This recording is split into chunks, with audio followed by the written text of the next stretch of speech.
নিজ হাতে উপার্জিত কামাই এটা পৃথিবীর শ্রেষ্ঠ কামাই, আলহামদুলিল্লাহ। পরিশ্রমের মাধ্যমে যে উপার্জন, এটাকে ইসলাম আমাদেরকে উৎসাহিত করে। শুধু নামাজ, রোজা, জিকির এগুলো নিয়ে ইসলাম আমাদেরকে পড়ে থাকতে বলেনি।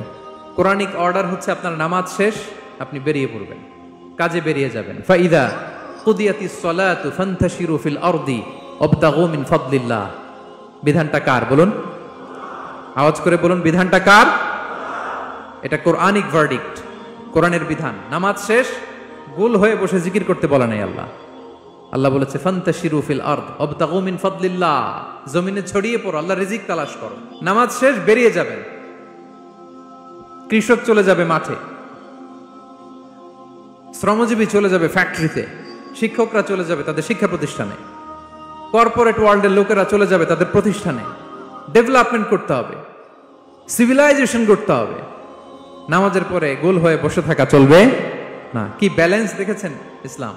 আজান হয়েছে তো মসজিদে আসো, নামাজ শেষ বেরিয়ে পড়ো, আলহামদুলিল্লাহ।